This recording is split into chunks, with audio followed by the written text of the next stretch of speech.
Carlos Alberto Valderrama, known simply as Carlos Valderrama, was born on September 2, 1961, in Santa Marta, Colombia. Widely regarded as one of the greatest footballers to come out of South America, Valderrama's career spanned over 2 decades, during which he earned worldwide recognition for his extraordinary skills, flair, and vision on the football field. Known for his trademark blonde hair, composed demeanor, and exceptional passing range, Valderrama was the quintessential playmaker who helped shape Colombian football in the 1980s and 1990s. Throughout his career, he became a beloved figure, not only in Colombia but globally, with his contribution to the sport being seen as a symbol of South American artistry in football. Valderrama's early years were spent in the coastal town of Santa Marta, where his love for football developed as a young child.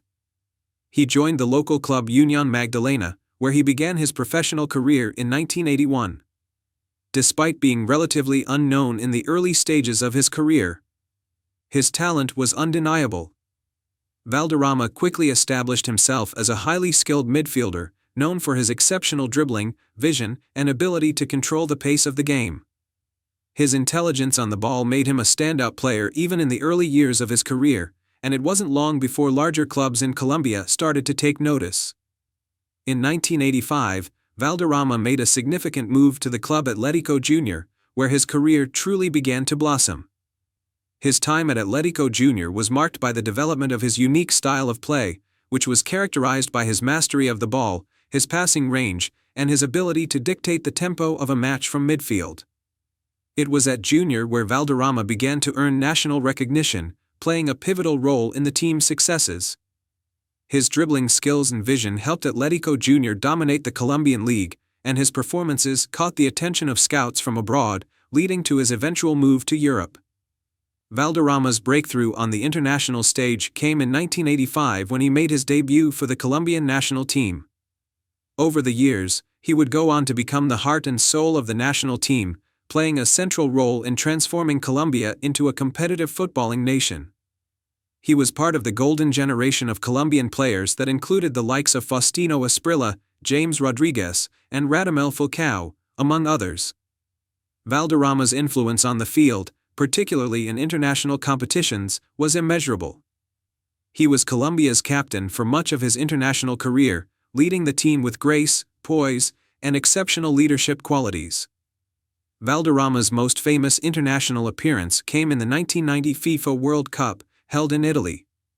Although Colombia didn't make it past the quarterfinals, Valderrama's performances were standout. His technical ability, vision, and creativity were key in Colombia's impressive performances in the tournament. He was instrumental in helping Colombia reach the knockout stages of the World Cup. And his style of play was often lauded for its flair and finesse. He continued to shine in the 1994 FIFA World Cup in the United States, although Colombia's campaign ended prematurely due to a shocking loss to the United States in the group stage. Despite the early exit, Valderrama's individual brilliance was evident, and he remained a key figure in Colombia's national team for the next few years. Valderrama's club career was also noteworthy, as he made his mark in several prominent football leagues across South America, Europe, and North America. After his time at Atlético Junior, he moved to Europe to play for the French club Montpellier in 1988. During his time at Montpellier, Valderrama quickly became known as one of the most technically gifted players in Ligue 1. His ability to dictate the game from midfield, combined with his brilliant passing and dribbling, earned him a reputation as one of the best foreign players to ever play in the French league. Valderrama's flair and creativity, however, were not limited to European football. His time in France also coincided with an era when several other South American and African stars were making their mark in European football, and Valderrama fit right in, bringing his unique style to a new audience. In 1991, Valderrama made a move to the United States, joining the Major League Soccer (MLS) franchise, the Tampa Bay Mutiny.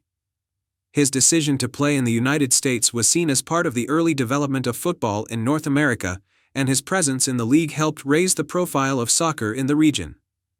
Valderrama's impact in MLS was immediate.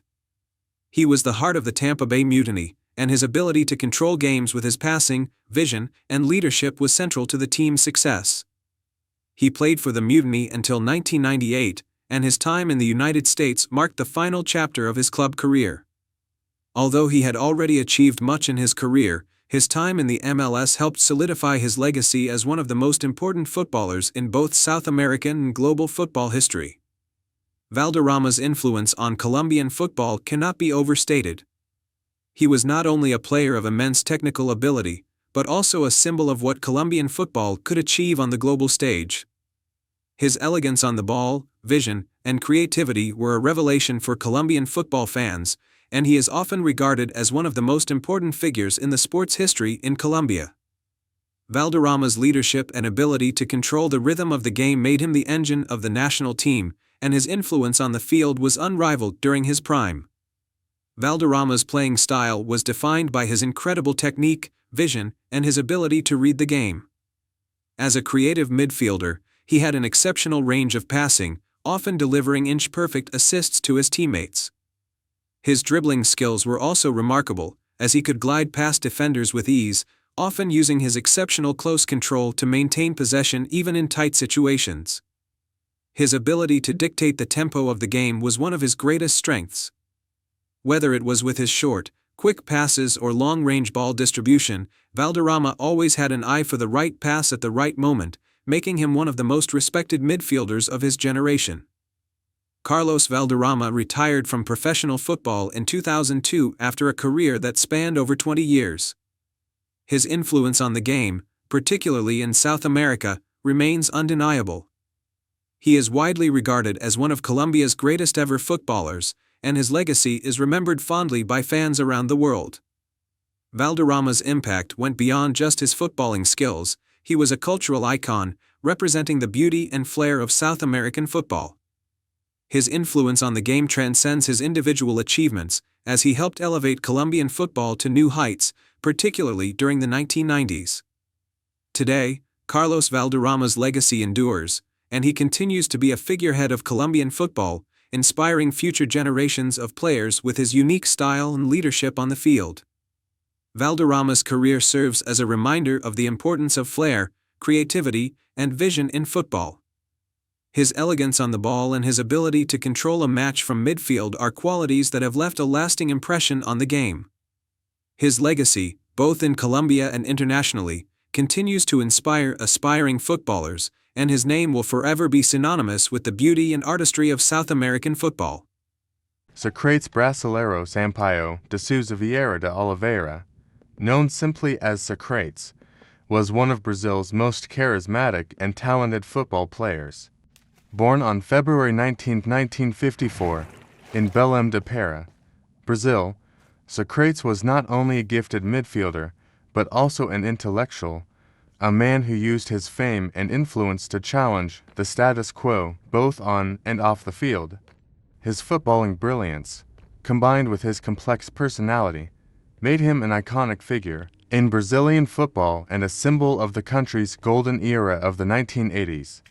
Socrates' football career began in the streets of Belém de Pará, where he developed his love for the game.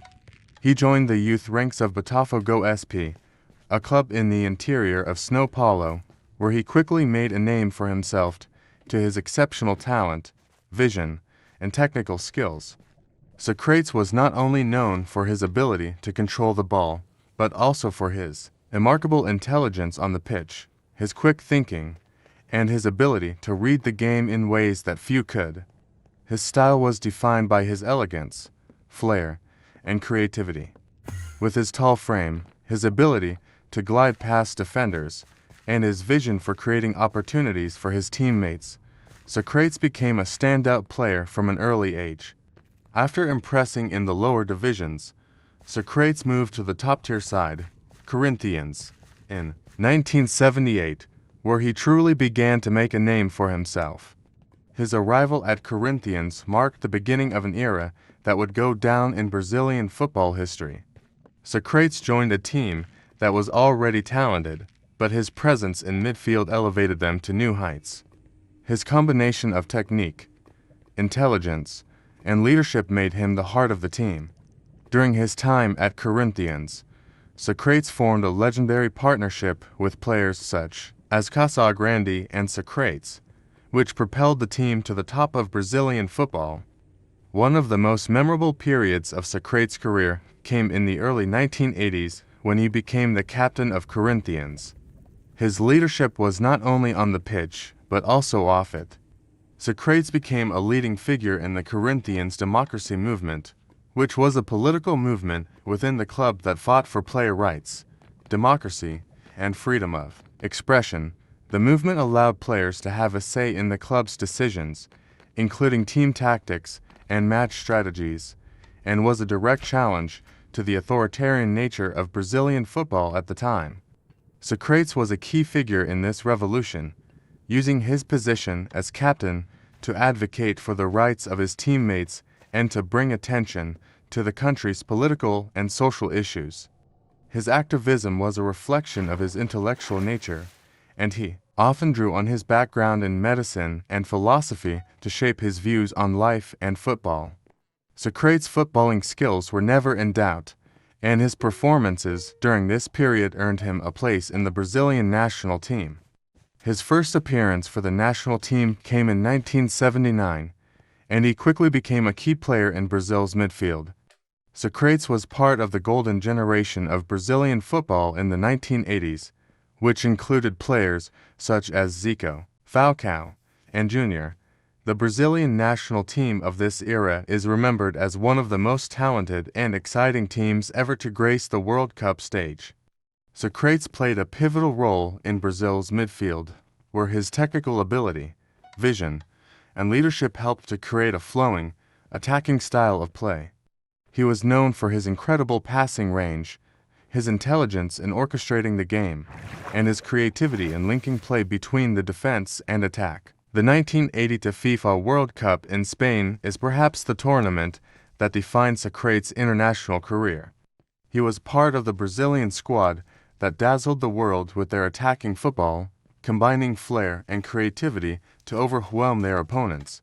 Socrates' performances in the tournament were mesmerizing as he helped to orchestrate Brazil's attacking play with his skillful dribbling and precise passing. The team, managed by Telke Santana, was widely regarded as one of the greatest to never win the World Cup. Socrates was instrumental in this Brazil team, showcasing his footballing intelligence with key assists, remarkable passes, and a leadership style that captured the imagination of fans worldwide. However, despite their brilliance, Brazil's hopes of winning the World Cup were dashed in the quarterfinals by Italy. In a dramatic and heartbreaking match, Brazil lost 3-2 to Italy in one of the most iconic games in World Cup history. Socrates, along with his teammates, was devastated by the defeat.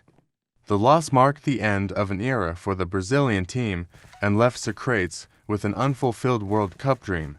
Nevertheless, his contributions to Brazilian football during this period have remained a lasting part of his legacy. After the 1982 World Cup, Socrates continued to play at the highest level. He returned to Brazil and played for Flamengo and then for the Italian club Fiorentina. At Fiorentina, Socrates continued to showcase his technical brilliance, but his time in Italy was relatively short-lived. Although he had his moments of magic in Serie A, the Italian league was a different challenge for Socrates, and he struggled with adapting to the tactical demands of the league. He returned to Brazil in the mid-1980s, where he played for the likes of Flamengo and the Rio de Janeiro-based club, the Fluminense, before retiring from professional football in the late 1980s. Socrates' career was not just defined by his skill on the pitch, but also by his lifestyle and his approach to the game. He was a well-educated man with a degree in medicine, and he often used his platform to discuss social and political issues in Brazil. His intellectual nature and his willingness to stand up for causes he believed in made him a unique figure in Brazilian football, one who transcended the sport. Socrates was a man of the people, deeply involved in the struggles for democracy and freedom in Brazil during a time of political repression and dictatorship. His activism was both powerful and impactful, and his influence extended far beyond the football pitch. Socrates' post-retirement years were marked by his continued involvement in football and social causes. He worked as a pundit, offering his insight and opinions on the game he loved, and continued to be an advocate for political change in Brazil. He also became involved in various philanthropic activities, seeking to improve the lives of those less fortunate in his country. Socrates' public persona was always that of an intellectual and a social activist, someone who used his fame to make a difference. Tragically, Socrates passed away on December 4, 2011, at the age of 57, after suffering from food poisoning and septic shock. His death was met with an outpouring of grief from both the footballing world and beyond. Socrates' impact on Brazilian football and society is immeasurable, and his legacy lives on in the hearts of fans who remember him not only for his technical brilliance on the field, but also for his intellectual and social contributions. Socrates is remembered as a symbol of Brazil's golden footballing era of the 1980s. His creativity, intelligence, and leadership on the field, combined with his activism and his passion for social justice, made him a true icon of the game. Though he never won a World Cup, Socrates' influence on Brazilian football is undeniable, and his legacy as one of the Zico, born Arthur Antunes Coimbra on March 3, 1953, in Rio de Janeiro, Brazil, is one of the most iconic and influential football players in the history of Brazilian football and world soccer. Known for his exceptional technical skills, creativity, and his incredible ability to score goals, Zico's career spanned several decades, earning him admiration from fans and peers alike. With a reputation as a free-kick specialist and playmaker, Zico is often regarded as one of the greatest Brazilian footballers of all time, and his impact on the sport transcended his playing career, influencing both club football and the Brazilian national team. Zico's footballing journey began at a young age in the streets of Rio de Janeiro, where he honed his skills playing with his friends.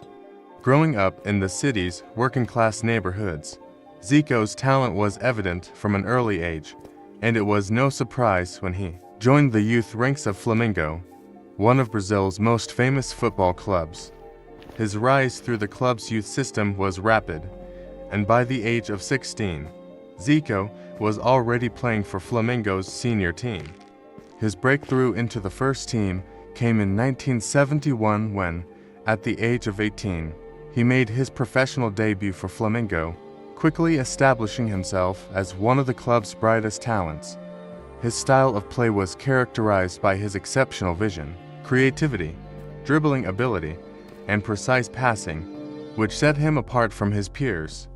However, it was his free-kick prowess and knack for scoring goals that truly defined his career. During his early years at Flamengo, Zico's reputation grew as he became the club's star player. His dazzling performances were central to Flamengo's dominance in Brazilian football during the 1970s and 1980s. Zico's ability to score goals from set pieces, coupled with his vision and playmaking ability, made him a constant threat on the field. His work rate, football intelligence, and elegance on the ball endeared him to Flamengo fans, and he became the club's captain, leading them to numerous domestic titles. Under his leadership, Flamengo won several Campeonato Carioca Rio de Janeiro state championship titles, but it was in the early 1980s that Zico truly made his mark, guiding Flamengo to international glory.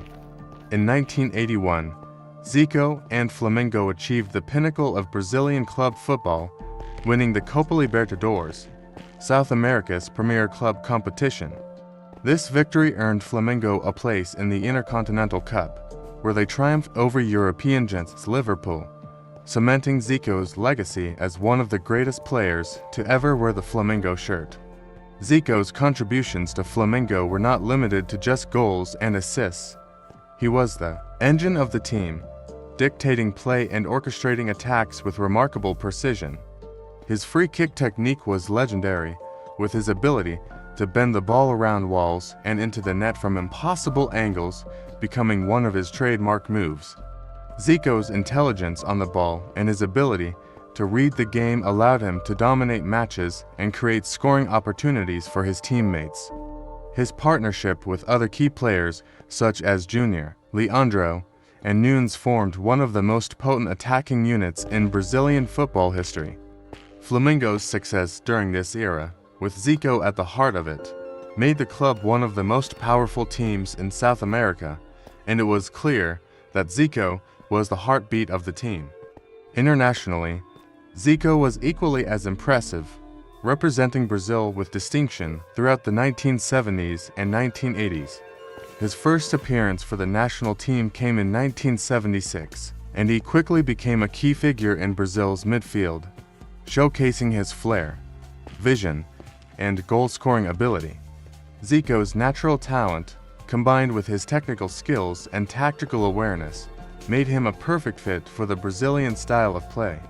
Despite his brilliance, Zico's international career was marked by heartbreak, particularly in the World Cup tournaments of the 1980s. He was part of Brazil's squad in the 1978 FIFA World Cup in Argentina, but his team was eliminated in the second round, and Zico's talent was not fully realized on the global stage. The 1980 FIFA World Cup in Spain, however, would become the tournament that defined his career, even though Brazil did not win the title. The 1980 World Cup is often remembered as one of the most beautiful football tournaments in history, with Zico at the forefront of Brazil's attacking play. He was one of the stars of the team, alongside players like Socrates, Falcao, and Careca, and Brazil's free-flowing, attacking style of play made them one of the favorites to win the tournament. Zico's performances in the tournament were nothing short of spectacular, as he scored stunning goals and assisted his teammates with exquisite passes. However, Brazil's dreams of winning the World Cup were dashed in the semifinal against Italy, where they were defeated 3-2 in a heartbreaking match. Zico missed a penalty in that match, and Brazil's failure to win the tournament left him and his teammates devastated. Zico's performances in the 1982 World Cup solidified his place as one of the best players in the world, and he continued to be a central figure in the Brazilian national team throughout the 1980s. He was part of the squad for the 1986 World Cup in Mexico, but Brazil was again eliminated in the quarterfinals, this time by France in a penalty shootout. Despite his continued brilliance, Zico's World Cup dreams were never realized, and the closest he came to winning the tournament was in 1982, when his team's style and attacking brilliance captured the hearts of football fans worldwide. As the 1980s came to a close, Zico's club career took him to Europe. In 1983, Zico made the move to Italy's Serie A, signing with the club Udinese. Although his time in Italy was short, Zico continued to impress, playing for Udinese from 1983 to 1985. During his stint at Udinese, Zico demonstrated that he still had plenty to offer at the highest level, even though his best years were behind him. He returned to Brazil in 1985 and continued to play for Flamengo, where he helped the team win further domestic titles. Zico's leadership, creativity, and footballing intelligence continued to shine as he enjoyed a successful club career until his eventual retirement from professional football in 1994. Zico's post-playing career has been as successful as his time on the pitch. After retiring from football, Zico transitioned into management, becoming a coach and leading various clubs and national teams.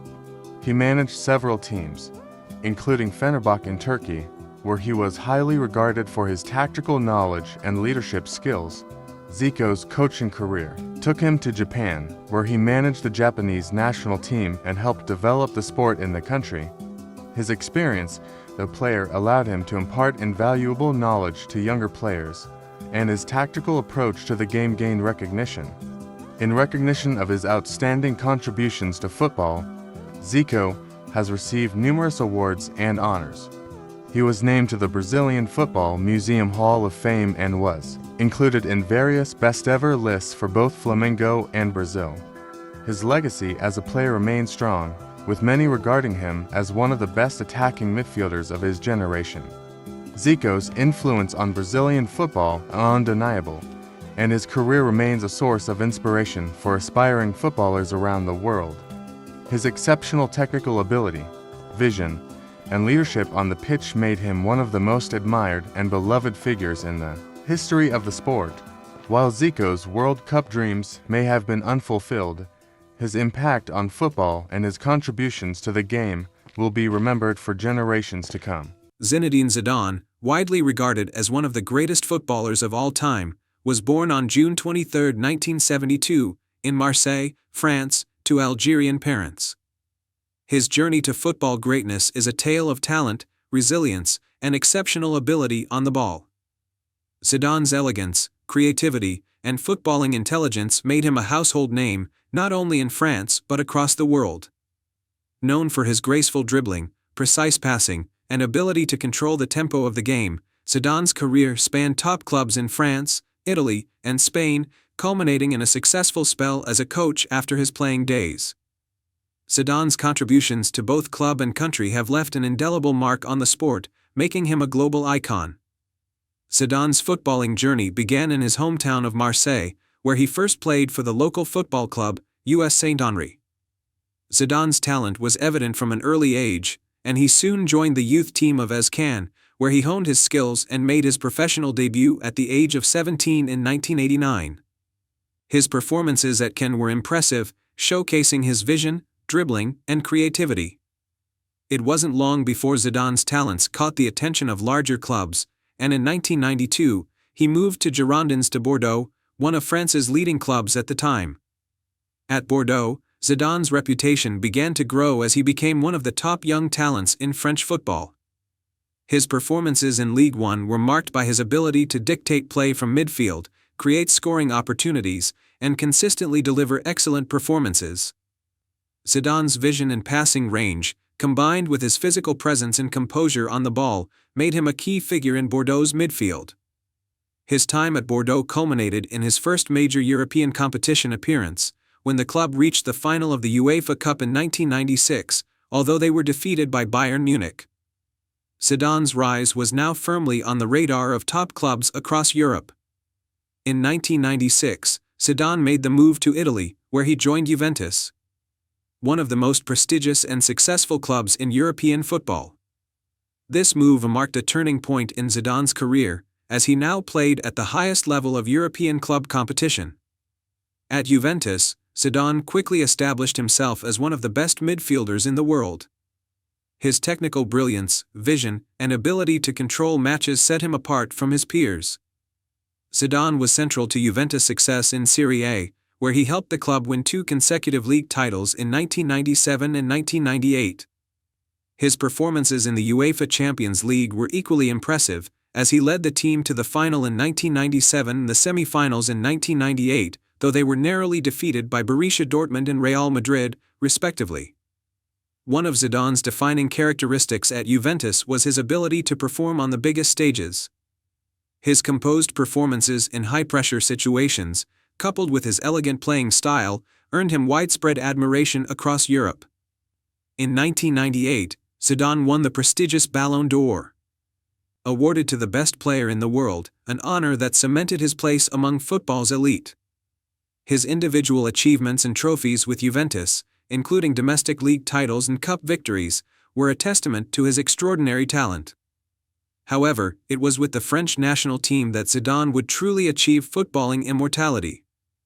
Zidane made his debut for the French national team in 1994, and by 1996, he had become a key player for Les Bleus. However, it was the 1998 FIFA World Cup, hosted by France, that truly defined Zidane's international career. Zidane was instrumental in leading France to their first-ever World Cup victory, scoring 2 crucial goals in the final against Brazil. His headers in the final were both powerful and precise, showcasing his aerial ability, composure, and knack for performing in key moments.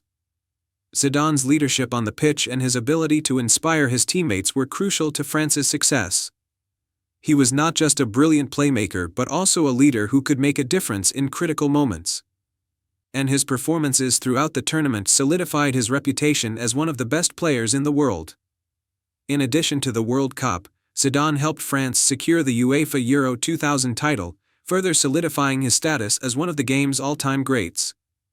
His performances at both the World Cup and Euro 2000 were a testament to his consistency, and he was widely regarded as one of the best midfielders of his generation. Zidane's influence on the pitch was undeniable, and his ability to control the flow of matches and create opportunities for his teammates made him a unique and invaluable asset to both club and country. Zidane's club career continued at the highest level, and in 2001, he made a high-profile move to Spain, where he joined Real Madrid for a then-record transfer fee. The move to Real Madrid marked the beginning of an era of unprecedented success for Zidane and the club. At Real Madrid, Zidane formed part of the club's famous Galacticos era, alongside stars such as Ronaldo, Luis Figo, and David Beckham. Zidane's time at Real Madrid was marked by domestic and international success, with the club winning multiple La Liga titles and the UEFA Champions League in 2002. Zidane's role in Real Madrid's 2002 Champions League victory was particularly memorable, as he scored one of the most iconic goals in the history of the competition, a stunning volley against Bayer Leverkusen in the final. This goal, which was both technically flawless and emotionally charged, was a defining moment in Zidane's career and solidified his legacy at the club. Despite facing challenges in the latter part of his career, Zidane's performances at Real Madrid continued to be at an elite level. His vision, passing, and ability to control the game were invaluable to the team, and he played a crucial role in the club's continued success. Zidane remained at Real Madrid until 2006, when he decided to retire from professional football at the age of 34. Zidane's international career concluded with a dramatic and controversial end at the 2006 FIFA World Cup in Germany. Zidane, who had been playing in his final World Cup, led France to the final against Italy.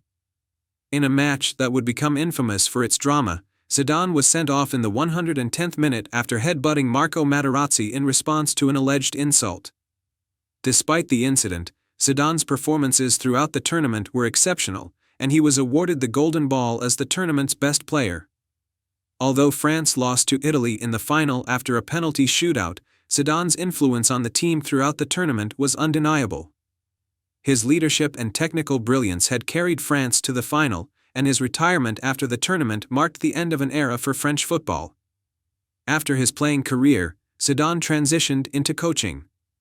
In 2016, he became the manager of Real Madrid, and under his leadership, the club enjoyed unprecedented success, winning 3 consecutive UEFA Champions League titles from 2016 to 2018.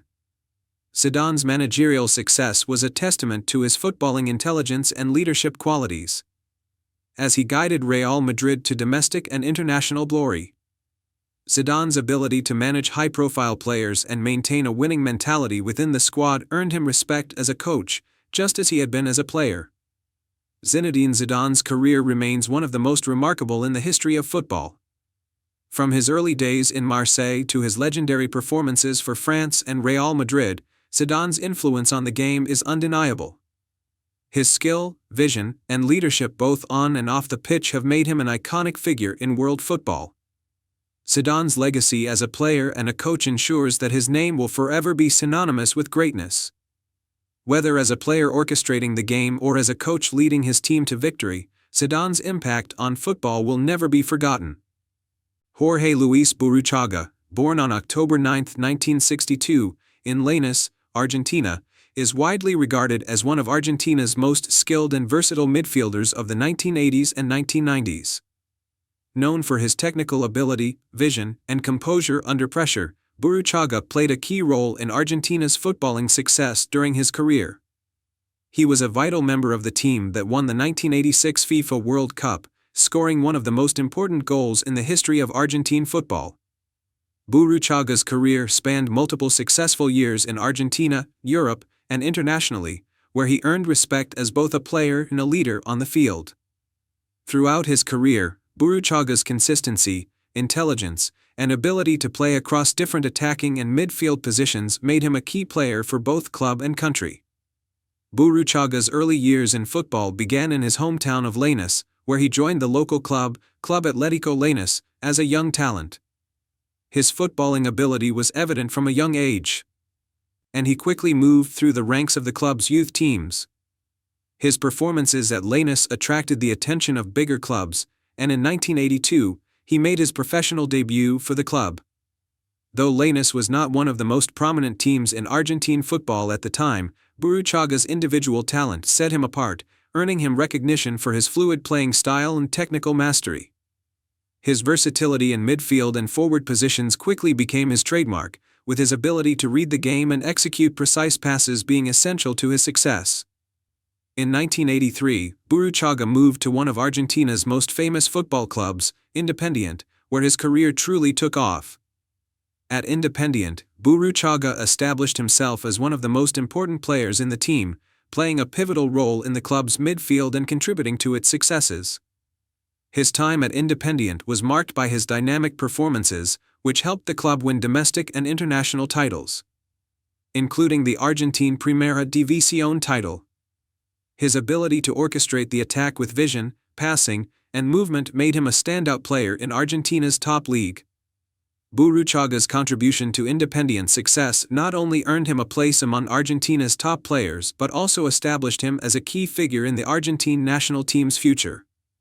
Burruchaga's breakthrough on the international stage came in 1985 when he was called up to the Argentina national team for the first time. His natural style of play, which combined technical skill and tactical intelligence, was perfectly suited for international football. Burruchaga became an integral part of the national team, playing alongside some of Argentina's finest talents, including Diego Maradona, Jorge Valdano, and Oscar Ruggieri. However, it was during the 1986 FIFA World Cup in Mexico that Burruchaga truly cemented his place in Argentine football history. Throughout the tournament, Burruchaga showcased his ability to control the midfield, create chances, and link up play. His performances were instrumental in Argentina's World Cup victory, with Burruchaga playing a key role in Argentina's attacking strategies. He scored a crucial goal in the final against West Germany, sealing the 3-2 win for Argentina, a moment that would become one of the most iconic in World Cup history. Burruchaga's goal in the final was a product of his precise movement, awareness, and calmness under pressure. He was at the right place at the right time, capitalizing on a breakaway led by Jorge Valdano and finishing coolly past the German goalkeeper. This goal was a testament to his ability to thrive in high-pressure situations, and it solidified his reputation as a player who could perform when it mattered most. His contributions throughout the tournament earned him widespread acclaim, and he became one of the heroes of Argentina's second World Cup triumph. Following the 1986 World Cup, Burruchaga's reputation grew, and he continued to be a vital part of the Argentina national team. He played in the 1990 FIFA World Cup in Italy, where Argentina reached the final but were defeated by West Germany in a controversial match. Burruchaga's performances in the tournament were still impressive, as he continued to demonstrate his ability to control the game and provide key passes. Though Argentina fell short in the final, Burruchaga's status as one of the world's top midfielders remained intact. He continued to play for the national team throughout the 1990s, contributing to Argentina's strong performances in Copa America and World Cup qualifiers. Burruchaga's club career also continued to flourish during the 1990s. After his time at Independiente, he moved to Europe, where he joined the French club, Nantes, in 1987. Burruchaga's technical ability and flair were well suited to European football, and he quickly adapted to the French league. He was an essential player for Nantes, where he played a major role in helping the club compete in both domestic and European competitions. His time in France was a period of growth and maturity for Burruchaga, as he honed his skills and further developed his footballing intelligence. His performances in Ligue 1 were widely recognized, and he gained a reputation as one of the top foreign players in the French league at the time. In 1989, Burruchaga made a move to Spain, where he joined the prestigious Spanish club, Real Madrid. His time at Real Madrid, although relatively brief, marked another high point in his career. At Real Madrid, Burruchaga played in one of the top European leagues, competing in La Liga and participating in European competitions such as the UEFA Champions League. Though his time in Spain was not as successful as it had been in Argentina and France, Burruchaga's experience at Real Madrid further enhanced his legacy as one of the finest midfielders of his generation. His time in Europe was a testament to his ability to play at the highest level, competing against the best footballing talent in the world. After leaving Real Madrid in the early 1990s, Burruchaga returned to Argentina, where he continued his playing career at clubs like Vélez Sarsfield and Racing Club. He continued to play at a high level in Argentina, helping his teams achieve domestic success and contribute to their overall competitiveness. Burruchaga's leadership qualities and football intelligence made him a valuable asset to any team he played for, and his experience was invaluable in nurturing younger talents. Burruchaga officially retired from professional football in 1999, bringing an end to a career that had spanned almost 2 decades. His legacy as a footballer is defined by his intelligence on the ball, his vision, and his ability to create chances for his teammates. Burruchaga's technical ability and tactical awareness made him a central figure in every team he played for, and he is fondly remembered by fans for his role in Argentina's 1986 World Cup victory. He also played a significant role in helping to raise the profile of Argentine football on the international stage, particularly with his success in European leagues and his appearances in World Cups and Copa America tournaments.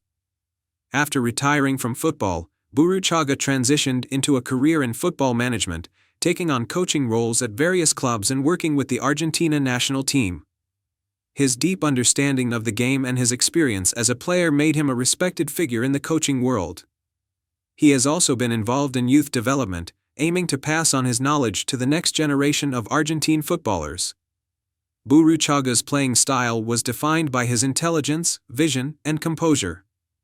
He was known for his ability to control the tempo of a game, linking defense and attack with ease. His passing was a defining feature of his play, with his ability to spot runs and deliver the perfect ball making him a constant threat in the attacking third. Burruchaga was also highly versatile, capable of playing in a number of midfield roles or even as a forward. His composure in front of goal and ability to finish with calmness further added to his value as a player. Jorge Burruchaga's career remains one of the most iconic in the history of Argentine football. His key contributions to the 1986 World Cup, his success in both domestic and international competitions, and his remarkable footballing intelligence ensure that his name will forever be etched in the annals of football history. Burruchaga's legacy as a midfielder who could dictate the play and provide moments of brilliance continues to be an inspiration for aspiring footballers. Falcao. Born Paulo Roberto Falcao on October 16, 1953, in the city of Abelardo Luz in southern Brazil, is widely considered one of the finest footballers to come from Brazil's rich footballing tradition. With a career that spanned over 2 decades, Falcao became known for his technical mastery, football intelligence, and extraordinary vision. As a midfielder, he possessed an uncanny ability to dictate play, orchestrating attacks with both precision and elegance. His contributions to both club football and the Brazilian national team have cemented his place as one of the greatest players in the history of the sport. Falcao's footballing journey began at a young age in his hometown. His early years were spent playing in local clubs before joining the youth ranks of the renowned Brazilian club Internacional Porto Alegre in 1968. His development in the youth academy quickly highlighted his remarkable technical abilities. By 1973, Falcao had broken into Internacional's first team, marking the beginning of a career that would lead to national and international recognition.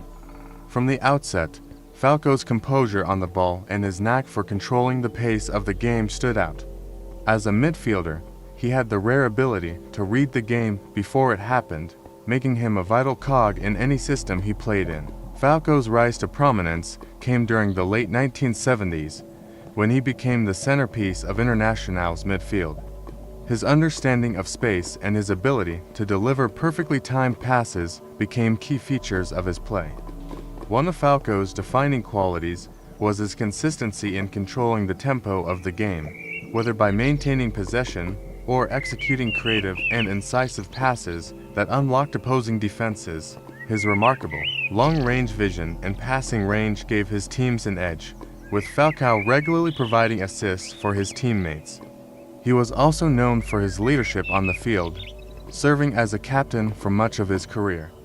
Falcao's time at Internacional brought him several successes, including the Campeonato Gaucho, the state championship of Rio Grande do Sul, as well as domestic and international recognition. Falcao's technical prowess quickly earned him a place in the Brazilian national team. His first appearance for Brazil came in 1976, and his rise to prominence coincided with the golden era for Brazilian football in the late 1970s and early 1980s. Brazil, at the time, was filled with an abundance of talent, including legends like Socrates, Zico, and Junior. Falcao was seen as the midfield maestro, often the player who provided the necessary link between defense and attack. His performances on the international stage became widely recognized, particularly in the 1980 FIFA World Cup in Spain. That tournament would go down in history as one of the most remarkable in football, with Brazil showcasing a brand of football that was admired worldwide. Although Brazil was knocked out in the semifinals by Italy, Falcao's performances in the tournament were highly praised. He demonstrated an exceptional range of passing, a powerful shot, and his ability to dictate the tempo of games was second to none. The 1982 World Cup marked the peak of Falcao's international career, even though Brazil's failure to win the tournament was a major disappointment. Falcao's style of play was heavily influenced by his football intelligence. As a deep-lying playmaker, he had the vision to not only distribute the ball to his teammates, but also to create spaces on the field through his movement and positioning. His passing range was extraordinary, capable of making short, quick passes or long, accurate balls that split defensive lines. His presence in midfield allowed him to control games, and he was often the player that set the tempo for Brazil's attacking play. Despite being a creative force, Falcao was also a physically strong player who could defend when necessary, making him a complete midfielder. His passing ability was complemented by his technical skills, including his dribbling, which was often elegant and effective. Though not as flamboyant as other Brazilian players, Falcao's influence on the pitch was immense. In the 1980s, Falcao's club career took him abroad. After several successful years at Internacional, Falcao joined the Serie A club Roma in Italy in 1980, a move that brought his talents to the European stage. His time at Roma further cemented his status as one of the best midfielders in the world. At Roma, Falcao adapted well to the tactical demands of Italian football, showcasing his ability to not only control games, but also to score goals. Falcao's performances in Serie A were consistently impressive, and he helped Roma achieve domestic success, including winning the Coppa Italia in 1980. His creativity and leadership were crucial in Roma's attacking play, and he was highly regarded by fans and teammates alike. Falcao played for Roma until 1985, and his time in Italy marked a successful chapter in his career. During this period, Falcao's reputation as a world-class midfielder grew, and he became one of the most respected players in European football. After his time in Italy, Falcao returned to Brazil, where he continued to play for a few more years at various clubs, including Flamengo and the Brazilian club Goiás. Though his playing career was winding down, Falcao remained influential in the Brazilian football scene. He eventually retired from football in 1992 after a successful career that spanned almost 2 decades. Beyond his playing career, Falcao's influence on Brazilian football remained strong. After retiring, he transitioned into coaching, where he managed several teams, including national sides and club teams in Brazil. His coaching career was characterized by his footballing philosophy, which often emphasized possession-based, attacking football similar to the style he played. Though not as successful in coaching as he had been as a player, Falcao's legacy as a footballing great continued to inspire future generations. Falcao's influence extended far beyond his technical abilities on the field. he was a symbol of the intelligent and elegant style of Brazilian football that flourished in the 1980s. His contributions to the Brazilian national team during one of the most talented eras in the country's history were invaluable.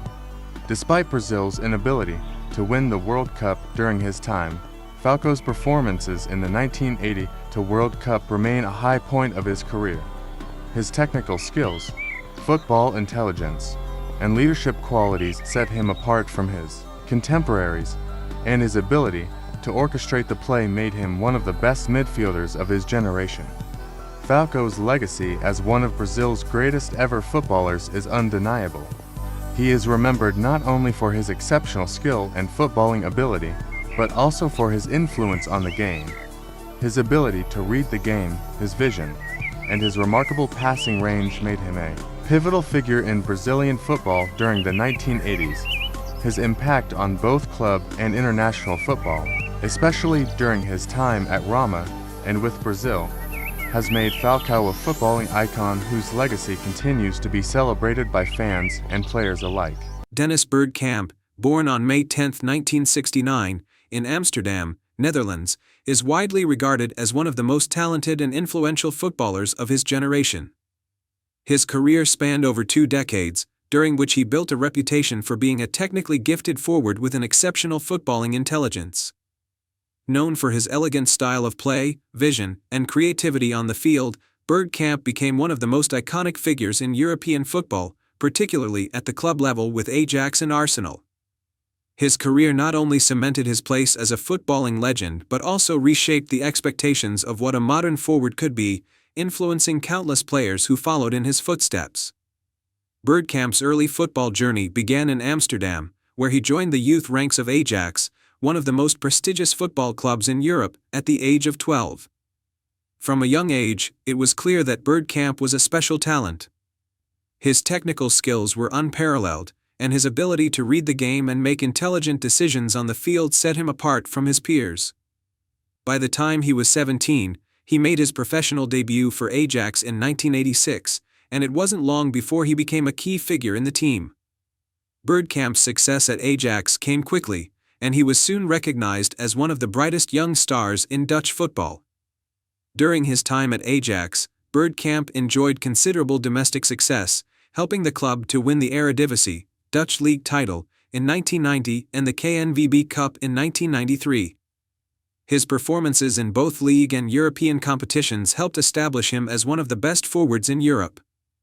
Known for his deft touch, exceptional dribbling, and ability to score stunning goals, Bergkamp was a player who could make a difference in any match. However, it was his combination of skill and intelligence that set him apart. While many forwards relied on physical prowess or pace, Bergkamp's success was built on his understanding of the game, his vision, and his ability to exploit spaces that others often overlooked.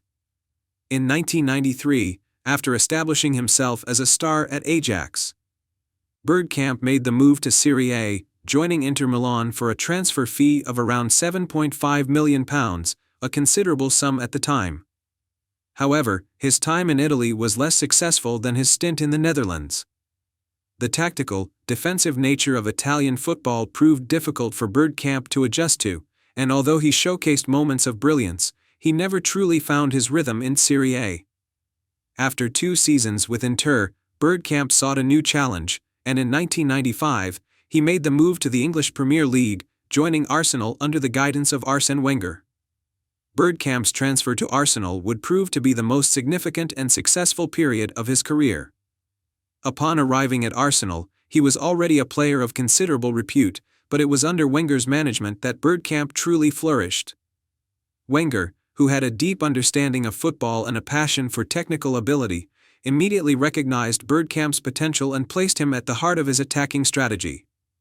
At Arsenal, Bergkamp's role evolved from that of a traditional forward to that of a more creative player, a second striker who could link up play, create opportunities, and score goals with ease.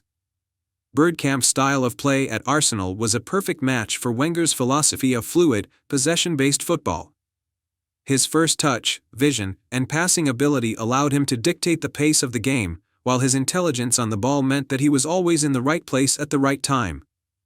One of Bergkamp's most notable traits was his ability to produce moments of magic, whether it was with a stunning pass, a cheeky flick, or a brilliantly taken goal. His goal against Newcastle United in 2002, where he controlled a long pass with one touch, flicked the ball past a defender with another, and calmly slotted it home, is widely regarded as one of the greatest goals in Premier League history. It encapsulated his technical brilliance and his ability to remain calm under pressure. During his time at Arsenal, Bergkamp won numerous honors, including 3 Premier League titles, 1998, 2002, and 2004, for FA Cups, and 2 Community Shields. His contribution to the club's success was immense, and he played an integral role in what would later become known as the Invincibles season of 2003 to 2004, when Arsenal went unbeaten in the league. Although Bergkamp was not the leading goal scorer during this period, his creative influence in Arsenal's attacking play was invaluable. His ability to link up with teammates like Thierry Henry, Robert Pires, and Freddie Ljungberg made him one of the most important players in Wenger's system. Even in the later years of his career, as his physical abilities began to wane, Bergkamp remained a vital part of the team due to his footballing intelligence and his ability to create space and chances for others. Internationally, Bergkamp had a successful, though occasionally frustrating, career with the Netherlands. He earned 79 caps and scored 37 goals for his country, playing a key role in Dutch teams during the 1990s and early 2000s. He participated in multiple major tournaments, including the 1994 and 1998 FIFA World Cups and the UEFA European Championship in 2000. Bergkamp's most iconic international moment came in the 1998 World Cup quarterfinals against Argentina. With the match tied at 1-1, Bergkamp scored one of the greatest goals in World Cup history. A long ball from Frank de Boer was expertly controlled by Bergkamp, who then took a deft touch to evade the defender before calmly finishing past the goalkeeper. This goal secured the Netherlands' place in the semi-finals and is considered one of the best goals ever scored in a World Cup. However, despite Bergkamp's brilliance, the Netherlands consistently fell short in major tournaments. They were knocked out of the 1994 World Cup in the semi-finals and suffered heartbreak in the 2000 European Championship when they lost in the semi-finals. The 1998 World Cup, where they reached the semi-finals but were defeated by Brazil, was particularly painful for Bergkamp and his teammates. Despite this, Bergkamp's contributions to the national team were undeniable, and his leadership and experience were crucial for the Netherlands in their most successful years. Bergkamp's playing style was characterized by his extraordinary technique, his ability to control the tempo of a game, and his vision on the field. Unlike many forwards of his era, Bergkamp was not reliant on speed or strength. Instead, he used his intelligence, his creativity, and his exceptional ball control to influence matches. He was a forward who could drop deeper into midfield, link play, and create scoring opportunities for others, making him one of the most complete attacking players of his generation. His performances for both Ajax and Arsenal are widely regarded as some of the finest in football history. After retiring from playing in 2006, Bergkamp's legacy as one of football's greats was firmly established. His technical brilliance, footballing intelligence, and contributions to the game continue to inspire players and fans alike. His time at Arsenal remains legendary, and his influence on the club's success during the late 1990s and early 2000s cannot be overstated. Dennis Bergkamp's career is a testament to the beauty of football, demonstrating that intelligence, creativity, and skill can be just as important as speed and strength in the modern game.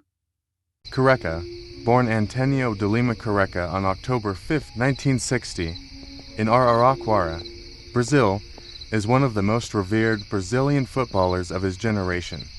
Renowned for his explosive speed, remarkable finishing, and intelligent positioning, Careca's career spanned multiple top-tier clubs in Brazil and Europe, earning him a place among the great strikers in world football. His career trajectory, defined by his quick rise through Brazil's domestic leagues, stellar performances in international tournaments, and notable success in European football, makes him an enduring figure in football history. Careca's football journey began in the streets of Araraquara, where he developed a love for the game. Like many of Brazil's great footballers, he honed his skills on the rough pitches of his hometown before moving to the youth ranks of a local club. His early displays of technical ability, coupled with his physical attributes, made it clear that Careca had the potential to become a top-level footballer. His breakthrough came when he joined the São Paulo-based club, Guarani FC, in 1979, where he made an immediate impact. It was here, at Guarani, that Careca's attacking prowess began to shine through. His combination of speed, agility, and a lethal eye for goal made him a standout player in the Campeonato Paulista, the state league of São Paulo. Careca's remarkable ability to create chances and finish them with clinical precision helped him make a name for himself in Brazilian football. His performances at Guarani earned him a move to one of Brazil's most prestigious clubs, São Paulo FC, in 1983, where he would continue to rise through the ranks of Brazilian football. At São Paulo, Careca's career truly took off. His time at the club was marked by his development into one of Brazil's leading goal scorers. He was known for his sharp movements, the ability to get behind defenders, and his relentless finishing. Throughout his time at São Paulo, Careca became one of the league's top scorers, regularly finding the back of the net in both league matches and domestic cup competitions. Careca's talent did not go unnoticed, and his growing reputation as a dangerous striker earned him a spot in the Brazilian national team. Careca made his debut for Brazil in 1982, at the age of 22, just as Brazilian football was enjoying a golden period. The 1980 FIFA World Cup in Spain, which would go down as one of the most memorable World Cups in history, was a defining moment for Brazilian football. Though Careca was a relatively new face in the squad, he quickly proved his worth with his impressive performances in the lead-up to the tournament. However, the 1982 World Cup was not to be his moment of glory.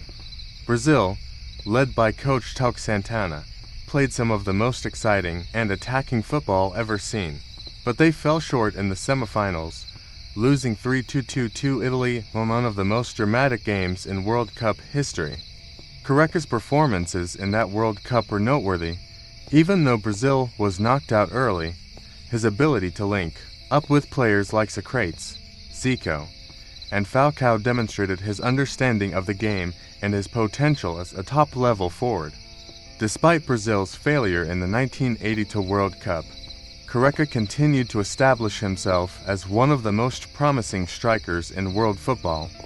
His performances with São Paulo helped the club achieve significant success in domestic and international competitions, and his growing stature caught the attention of European clubs.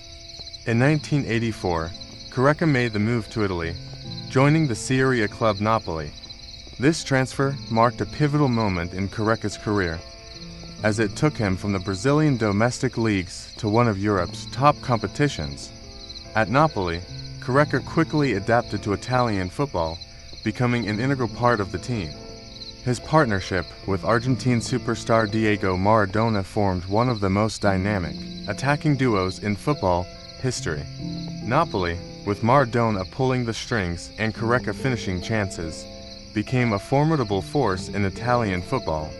During his time at the club, Careca played a crucial role in Napoli's success, helping them win two Serie A titles in 1987 and 1990, as well as the Coppa Italia in 1987. His partnership with Maradona was central to Napoli's attacking prowess, with Careca's clinical finishing complementing Maradona's creative playmaking. His time in Italy also helped elevate his status as a world-class forward, with Careca being recognized for his speed, skill, and lethal finishing ability. The success that he achieved at Napoli was a testament to his adaptability and his ability to thrive in a competitive European environment. Careca's international career continued alongside his European club success. He was part of the Brazilian squad that competed in the 1986 FIFA World Cup in Mexico. This tournament, while not as glorious for Brazil as some of its predecessors, was significant for Careca. Brazil reached the quarterfinals, but they were ultimately knocked out by France in a penalty shootout. Despite the heartbreak, Careca was one of the standout performers for Brazil, scoring vital goals in the tournament. His performances in the 1986 World Cup, combined with his consistent form at Napoli, solidified his status as one of the leading strikers in world football. Careca's ability to adapt to different styles of play, from the fast-paced Brazilian style to the more tactical and defensive Italian style, showed his versatility as a player. As his career progressed, Careca continued to showcase his prowess on the field. After leaving Napoli in 1993, he went on to play for several other European clubs, including the Spanish club Real Madrid and the Brazilian club Palmeiras. Although he never returned to the level of success he experienced with Napoli, Careca remained a potent attacking presence wherever he played.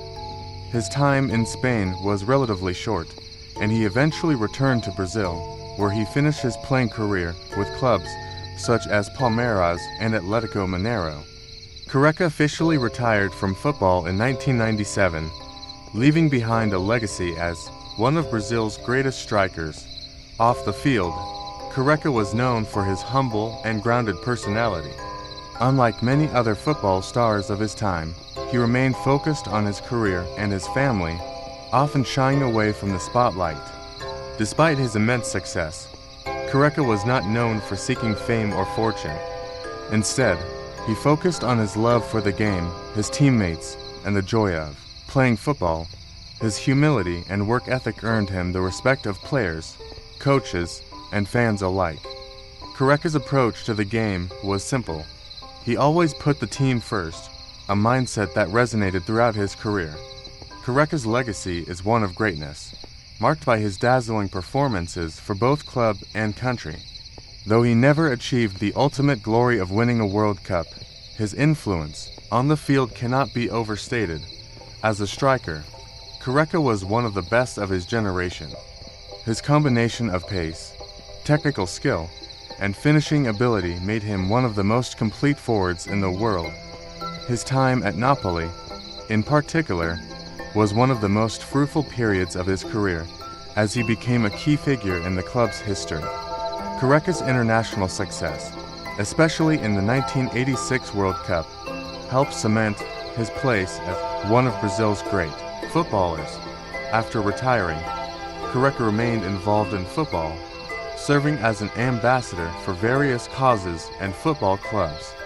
His impact on Brazilian football continues to be felt today, and he is remembered as one of the players who brought Brazilian flair and precision to the European stage, contributing to the rich legacy of Brazilian football worldwide. Oscar Ruggeri, born on January 26, 1962, in Córdoba, Argentina, is one of the most iconic central defenders in the history of Argentine football.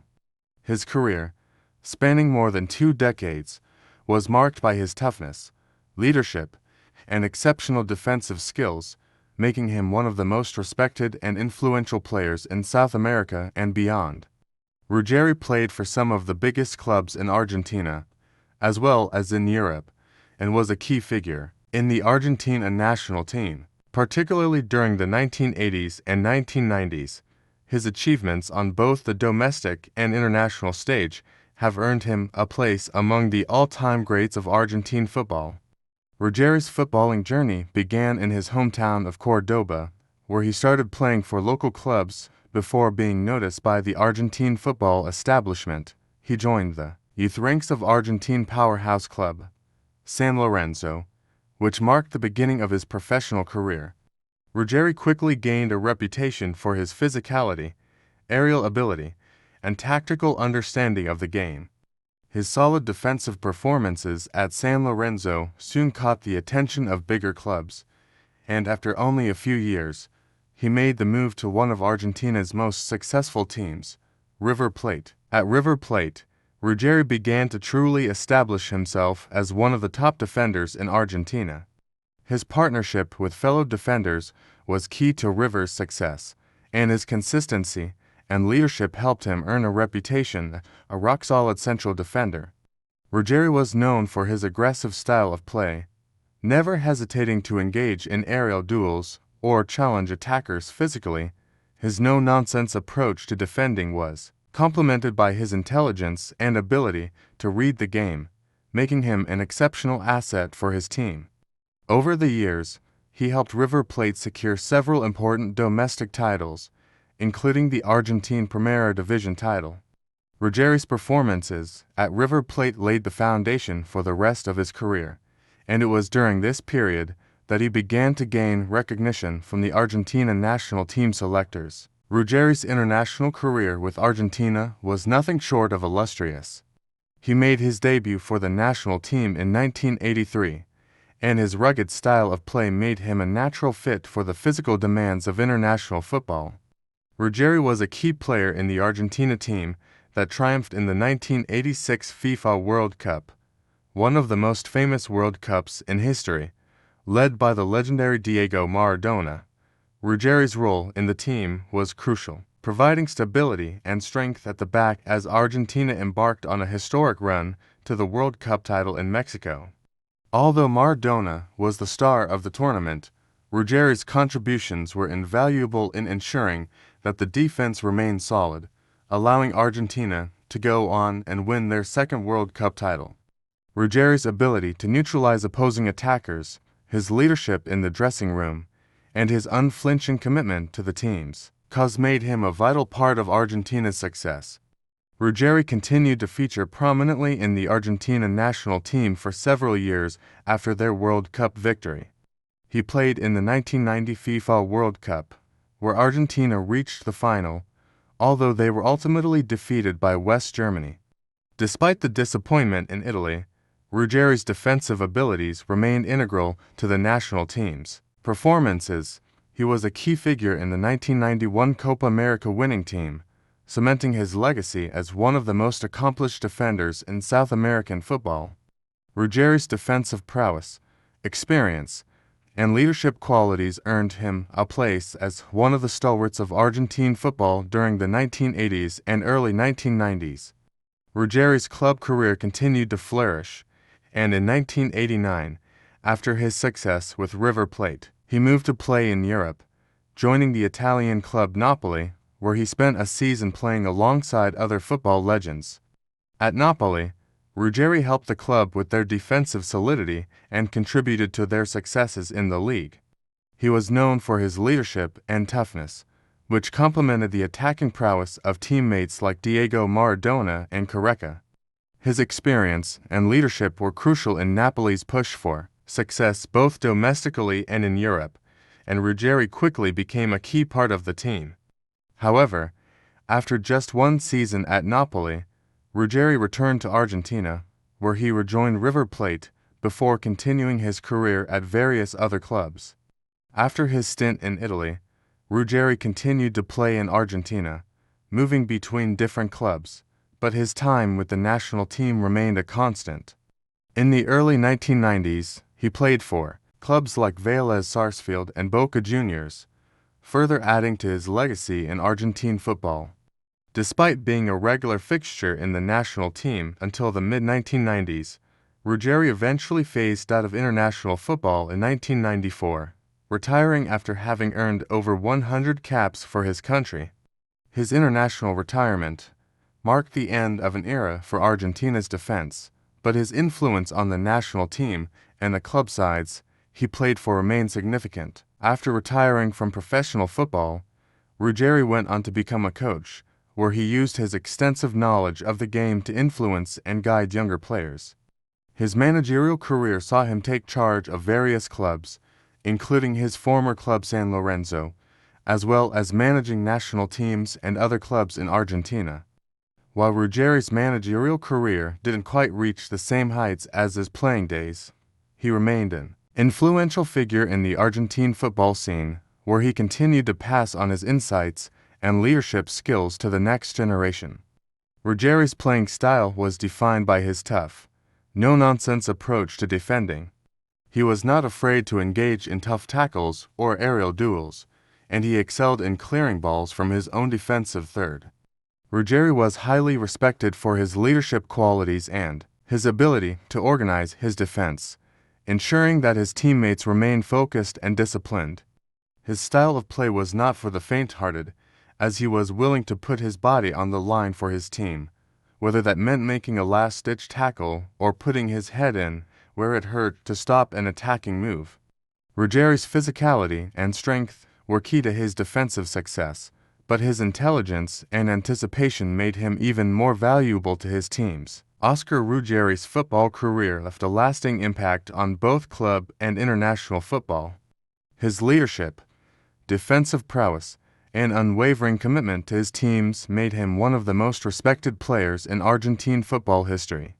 His contributions to Argentina's World Cup winning team in 1986 and his various triumphs with River Plate and other clubs cemented his legacy as one of the finest central defenders of his era.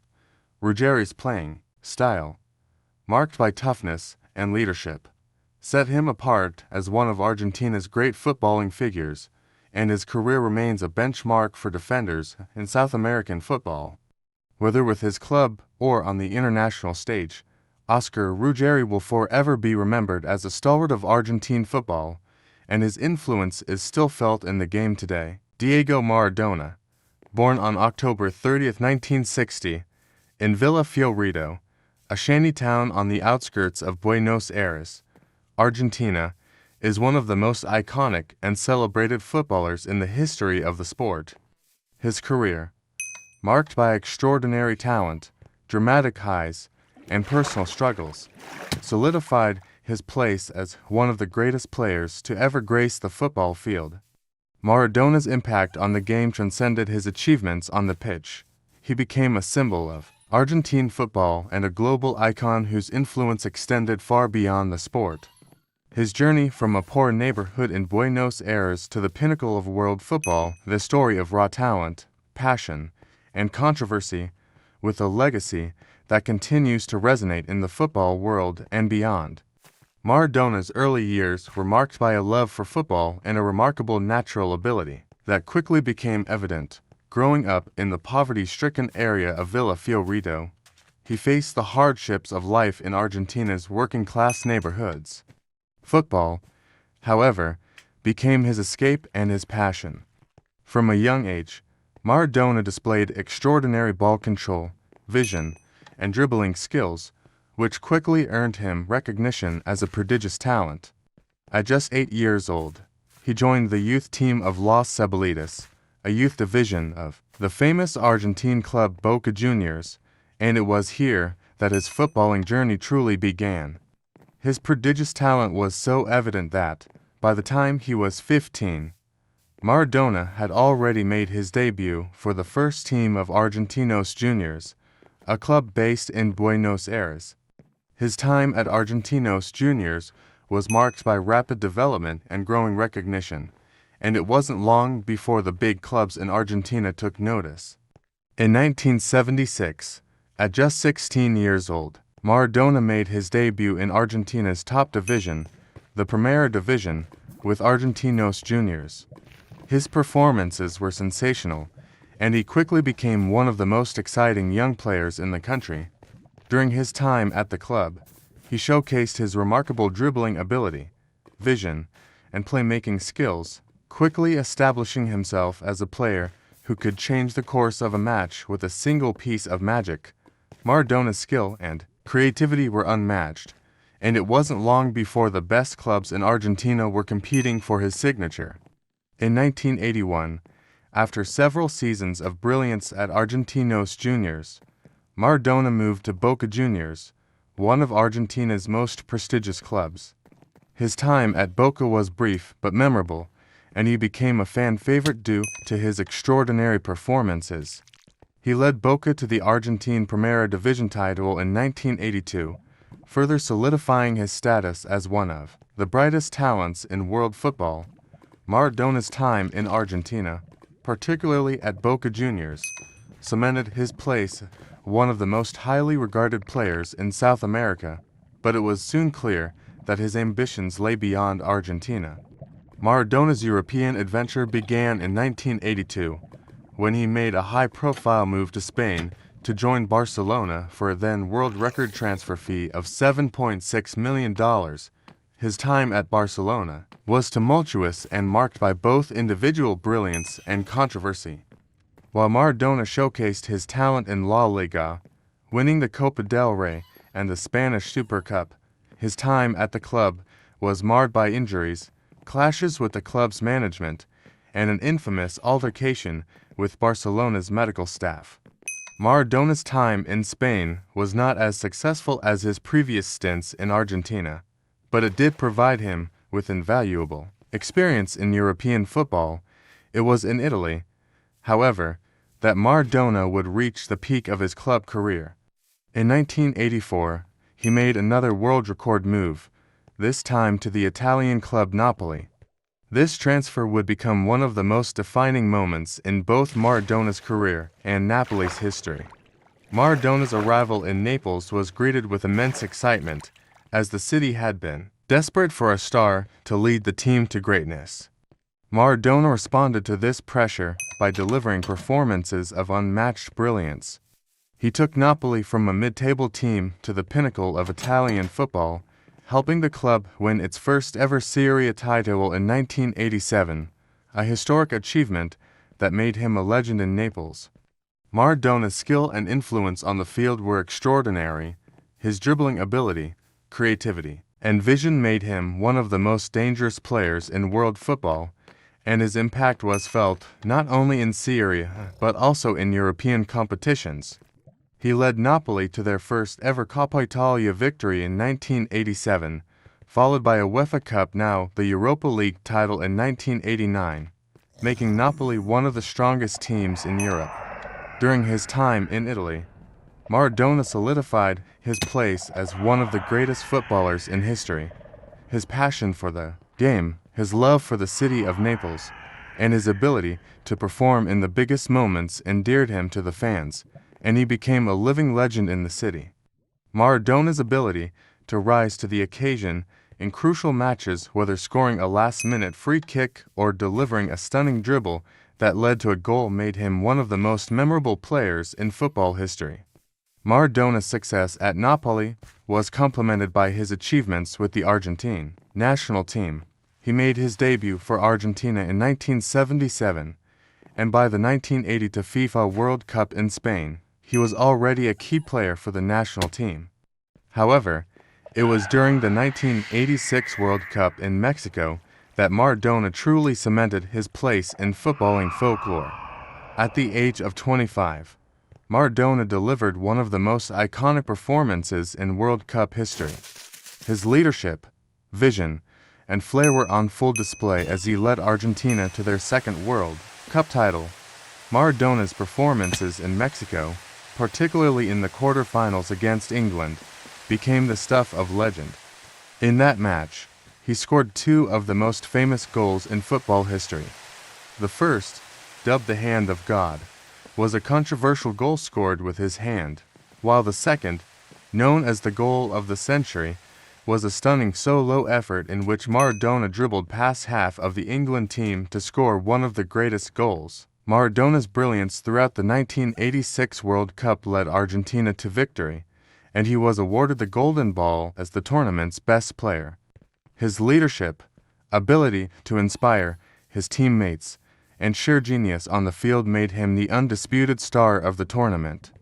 Maradona's success in 1986 not only elevated his status as one of the greatest players of all time, but also made him a national hero in Argentina, a country that would come to idolize. Following the 1986 World Cup, Maradona continued to play for Argentina and Napoli, though his career was plagued by personal struggles, including battles with substance abuse and controversies off the pitch. These issues affected both his club and international career, and Maradona's performances became less consistent in the years that followed. He played in the 1990 World Cup in Italy, where Argentina reached the final, but was controversially sent off in the quarterfinals against England in a match that saw Argentina win 1-0. In 1994, Maradona's participation in the World Cup in the United States was cut short after he tested positive for ephedrine, leading to his suspension from the tournament and ending his international career on a sour note. Despite these challenges, Maradona continued to play at the club level, moving to Sevilla, and then returning to Argentina to play for Boca Juniors once again in the early 1990s. He would eventually retire from professional football in 1997 after a brief spell with Boca Juniors. After his retirement, Maradona's life took many different turns. He ventured into coaching, managing Hugo Sanchez, born on July 11, 1958, in Mexico City, Mexico, is widely regarded as one of the greatest footballers to come out of Latin America and one of the most prolific strikers in the history of world football. His combination of technical skill, athleticism, and clinical finishing made him a star both in his native Mexico and internationally, earning him a place among the legends of the game. Sanchez's career spanned several decades and took him from the streets of Mexico City to the grand stadiums of Europe, where he left an indelible mark on the sport. Sanchez's love for football began at an early age, growing up in a sporting family in Mexico City. His father, a former football player, encouraged him to pursue the sport, and by his teenage years, Hugo was already showing immense potential. He joined the youth team of the Mexican club Unipumas, where he quickly impressed with his technical ability and sharp finishing. His rise through the ranks was swift, and by the age of 18, Sanchez made his debut for Unipumas in 1976. It was here that he first demonstrated his eye for goal, quickly becoming a key player for the team. Sanchez's performances at Pumas were characterized by his lethal finishing, ability to read the game, and exceptional athleticism. By the late 1970s, he had become one of the most exciting young talents in Mexican football. Hugo Sanchez's potential did not go unnoticed, and in 1977, he was called up to the Mexican national team for the first time. His international debut came during a period when Mexican football was on the rise, and Sanchez quickly established himself as one of the country's most promising players. He played a crucial role in the 1977 CONCACAF Championship, helping Mexico to victory and securing their qualification for the 1978 FIFA World Cup. Though Mexico did not perform as expected in the World Cup, Sanchez's performances were a glimpse into the greatness that was to come. His combination of skill, athleticism, and goal-scoring ability made him a standout in a team that was still developing on the international stage. In the years following the World Cup, Sanchez continued to develop his game and solidified his place in Mexican football history. In 1981, he moved to Atletico Madrid in Spain, marking the beginning of a European chapter in his career. Sanchez's move to Atletico Madrid was a pivotal moment in his career. Spanish football was renowned for its technicality and physicality, and Sanchez would have to adjust to a more demanding level of competition. However, he adapted quickly, making an immediate impact with his new club. Sanchez's first season in La Liga saw him score goals regularly, and his skillful performances earned him a reputation as one of the best forwards in Europe. His time at Atletico Madrid was marked by his consistency and goal-scoring prowess, but it was his subsequent transfer to their bitter rivals, Real Madrid, that elevated his career to legendary status. In 1985, Sanchez moved to Real Madrid, a move that would define his legacy. His transfer to the club came at a time when Real Madrid was looking to reclaim its position at the top of European football, and Sanchez's arrival provided the team with the finishing touch they needed.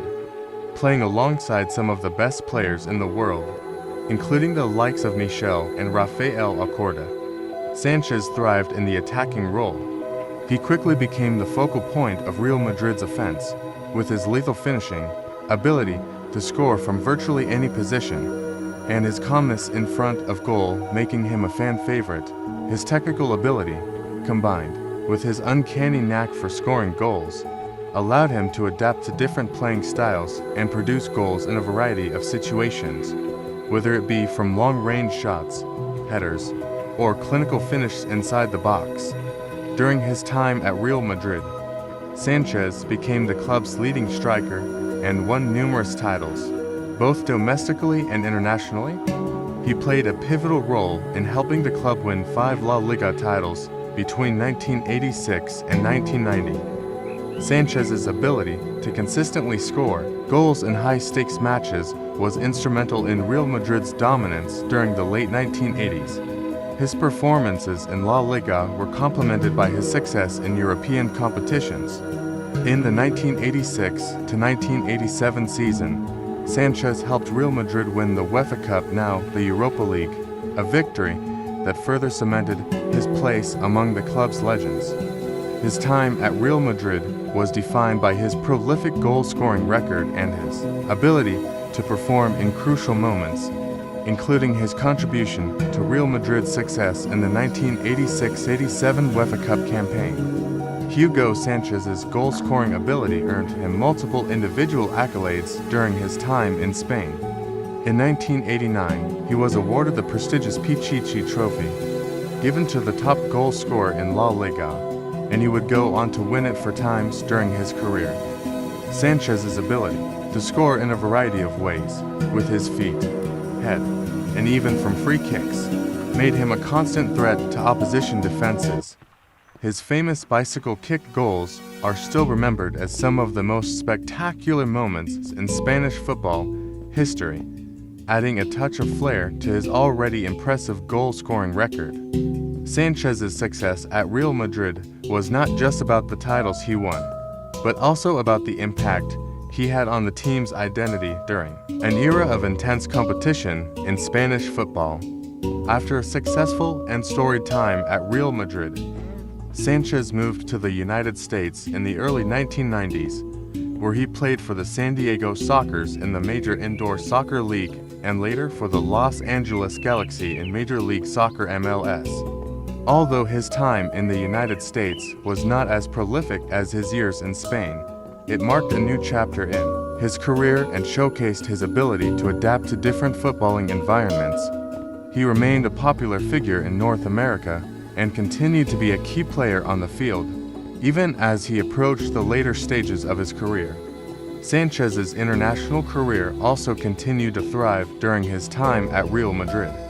He was a consistent presence for the Mexican national team, playing in 3 FIFA World Cups, 1978, 1986, and 1994. The 1986 World Cup, hosted by Mexico, is particularly significant in Sanchez's career.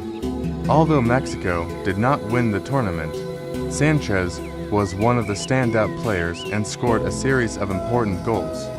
His performances helped Mexico reach the quarterfinals, and his contributions to the team's success in international competitions were key to his legacy. Sanchez's ability to perform on the global stage helped solidify his reputation as one of the best Mexican players of all time. After retiring from professional football in the mid-1990s, Sanchez transitioned into coaching and took on various managerial roles in both Mexico and abroad. While his coaching career has not reached the heights of his playing career, his influence on Mexican football remains significant. Hugo Sanchez's impact on the game, both in Spain and internationally, cannot be overstated. He was a true pioneer for Mexican football, showcasing the talent of Latin American players on the European stage and inspiring generations of young players.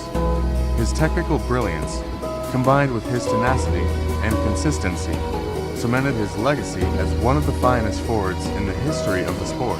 Hugo Sanchez's career remains a shining example of dedication, skill, and the ability to perform at the highest level of world football. His iconic status in both Mexican and Spanish football is a testament to his remarkable talent and his impact on the global game. Enzo Francescoli, born on November 12, 1961, in Montevideo, Uruguay, is widely regarded as one of the greatest footballers to have ever graced the pitch for both Uruguay and the clubs he represented throughout his illustrious career. Known for his elegance, exceptional vision, technical ability, and leadership on the field, Francescoli became a symbol of footballing excellence in South America and around the world. He played for several top-tier clubs across Europe and South America, earning accolades both as a player and as a beloved figure within the sport. Francescoli's career spanned over 2 decades, and his performances left an indelible mark on the world of football. Francescoli's early life was steeped in the game of football, growing up in Montevideo, the capital of Uruguay, where the sport is deeply ingrained in the culture. His talent for the game was evident from a young age, and by the time he was in his teenage years, he was already honing his skills at the famed Youth Academy of Montevideo-based club River Plate. His technical flair, dribbling ability, and playmaking vision were evident early on, and it wasn't long before he was promoted to the first team of River Plate Montevideo. Francescoli quickly rose through the ranks of his local club and began making a name for himself as one of the most exciting young talents in Uruguayan football. Francescoli made his professional debut for River Plate in 1978 at the age of 16, and it didn't take long for him to establish himself as a key player. In his first few seasons with the club, he showcased his skill and composure on the ball, drawing attention from both domestic and international clubs. His performances at River Plate did not go unnoticed, and in 1980, he made the move to Europe, signing with French club AS Monaco. His move to Europe marked the beginning of an international chapter in his career that would see him achieve great success. At Monaco, Francescoli played under the guidance of coach Arsene Wenger, who would go on to become one of the most prominent football managers in history. The French league provided Francescoli with a platform to showcase his technical prowess on a bigger stage. His skillful dribbling, intelligent passing, and composure under pressure quickly earned him recognition as one of the best midfielders in Europe. During his time at Monaco, Francescoli helped the club win the French League One title in 1982. However, it was his displays in European competitions and domestic cup tournaments that truly showcased his abilities as a world-class talent. His vision and technical ability allowed him to control games from midfield, and his contributions helped solidify Monaco as one of the top clubs in France. In 1983, after 4 successful seasons with Monaco, Francescoli made a high-profile move to Italian club Internazionale Inter Milan, joining one of the most storied teams in European football. At Inter, he was part of an exciting squad, but despite his individual brilliance, he faced challenges in adapting to the fast-paced, physically demanding Serie A. While his flair was never in question, Francescoli's time at Inter was marked by inconsistency, and he struggled to find his best form. However, his class and creativity remained evident, and he displayed moments of brilliance during his time in Italy. His spell in Serie A was relatively short-lived, and after 2 seasons at Inter, Francescoli made the decision to return to South America. In 1986, Francescoli returned to Uruguay to play for the iconic Argentine club River Plate, a club with which he would achieve his most significant success. River Plate was one of the most successful and prestigious clubs in South America, and Francescoli's return to the club would lead to a period of immense triumph. In his first year back in Argentina, he won the Argentine Primera Division title, marking the beginning of a golden era for Francescoli and River Plate. He played a vital role in River's success during the late 1980s and early 1990s, earning the respect of his teammates and coaches, while also solidifying his place as one of the club's all-time greats. It was during his time at River Plate that Francescoli achieved his greatest individual and team successes. He was instrumental in River's triumphs in the Argentine League, and his performances in the Copa Libertadores, the premier South American club competition, further established his reputation as one of the most gifted playmakers in the world. In 1994, Francescoli led River to a Copa Libertadores title, further cementing his legacy as one of South America's finest footballers. His performances in the tournament were nothing short of mesmerizing, showcasing his dribbling, vision, and ability to dictate the flow of the game.